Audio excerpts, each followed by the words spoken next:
کیا وہ اقبال نے کہا نا، دو عالم سے کرتی ہے بیگانہ دل کو، عجب چیز ہے لذت آشنا۔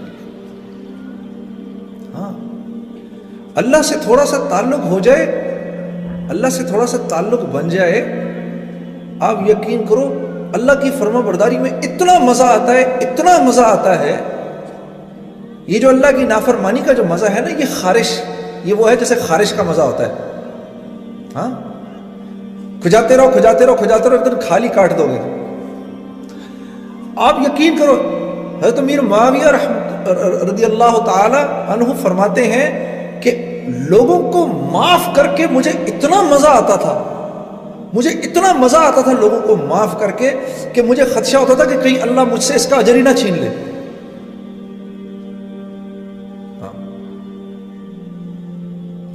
ارے فرما برداری کا بہت مزہ ہے، اس کا ایک بڑا سرور ہے۔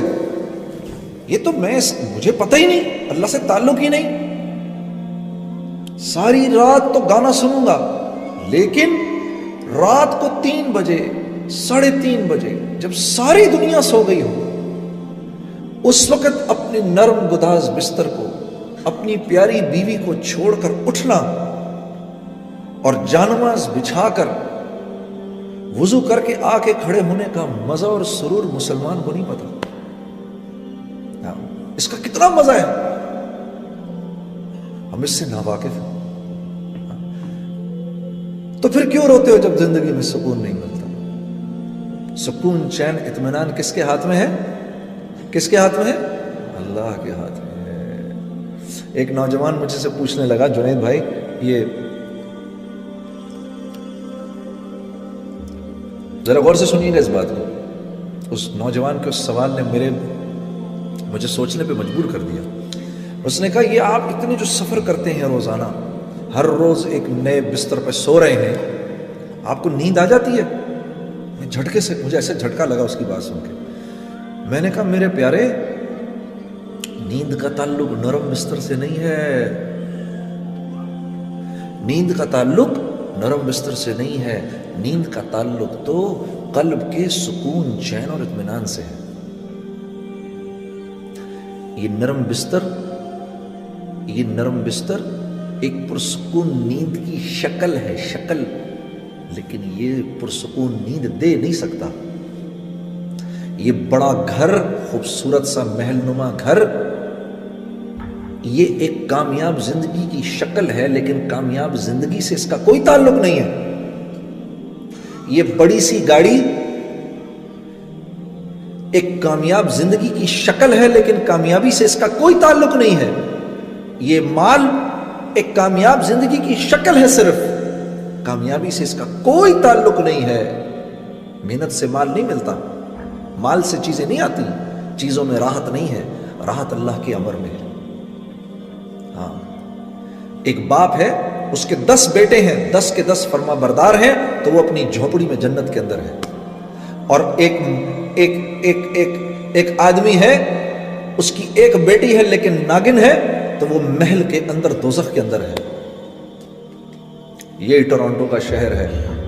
اسی ٹورانٹو کے شہر کے اندر مجھے آج بھی یاد ہے 1992 کی وہ قصہ، وہ آج بھی میری آنکھوں کے سامنے گھوم رہا ہے۔ ہم یہاں پر شو کر رہے تھے، بہت بڑا مجمع تھا۔ جب شو ختم ہوا تو آرگنائزروں نے کہا کہ آپ باہر نہ نکلیں یہاں سے، بہت بڑا مجمع، ان کو جانے دیں۔ تو مجمع کے نکلتے نکلتے رات کے 2:30 بج گئے۔ تو ہم جب یہاں سے باہر نکلے تو گاڑی کے اندر جا کے بیٹھنے لگے، ایک جوان لڑکی دوڑتی ہوئی آئی، میں نے آپ لوگوں کے ساتھ جانا ہے۔ اب ہم رہنے والے تو پنڈی کے تھے سارے، ہاں، ہمارے لیے تو کراچی بھی نیو یارک سٹی تھا، ہاں، تو ٹورانٹو تو سوچو کیا ہوگا ہمارے لیے۔ اور پھر بھی کچھ تھوڑی بہت، اللہ معاف کرے، وہ کام تو کوئی حیا کا کام نہیں ہے جو ہم کر رہے تھے، لیکن پھر بھی کچھ تھوڑی سی تو حیا باقی تھی ہمارے اندر۔ ہم ایک دوسرے کی شکل دیکھنے لگے۔ اس لڑکی کو دیکھ کر ہم نے کہا، تم نے کہاں جانا ہے ہمارے ساتھ بھائی؟ ہم تو اپنے ہوٹل جا رہے ہیں۔ کہتی ہے نہیں، تم ہوٹل تک چلے جاؤ، مجھے ہوٹل تک لے جاؤ، پھر میں وہاں سے گھر چلی جاؤں گی۔ تو ہم نے کہا تو تمہارا باپ؟ کہتی ہے no don't worry about it, I just turned 18 a week ago. تو ہم نے کہا پھر کیا ہوا؟ ہمیں پتہ ہی نہیں تھا 18 10 ہونے کا کیا مطلب ہے۔ ہم نے کہا پھر اس سے کیا فرق پڑتا ہے؟ کہا وہ کہنے لگی last week when I turned 18, I went to the nightclub. I came back at 4:30 in the morning. My father didn't open up the door. I just called the police. So there's no problem. آپ یقین کرو یہ پورا کا پورا واقعہ مجھے آج تک یاد ہے. 16 سال اس واقعے کو ہو گئے, 17 سال اس واقعے کو ہو گئے ہیں. اس لڑکی کی ایک ایک بات مجھے ابھی تک یاد ہے. اور میں صرف یہ سوچ رہا تھا, صرف اتنا سوچ رہا تھا کہ اگر میری بہن یہ کرے تو میرے باپ کا کیا حشر ہو, اور اب یہ سوچتا ہوں اگر میری بیٹی یہ کرے تو میرا کیا حشر ہو.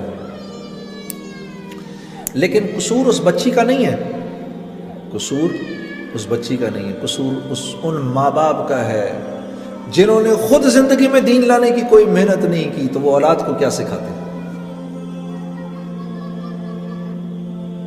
میرے دوستو, یہ جن لوگوں میں آپ رہتے ہیں, اگر ان میں آپ عزت چاہتے ہیں تو آپ کو محمد صلی اللہ علیہ وسلم کی زندگی پر چلنا ہوگا, کیونکہ اللہ نے ہمارے نبی کو وہ زندگی دی اور کہ اس میں اس زندگی کے اندر ایسے طریقے ہیں جو انسانوں کو مقناطیس کی طرح اپنی طرف کھینچتے ہیں.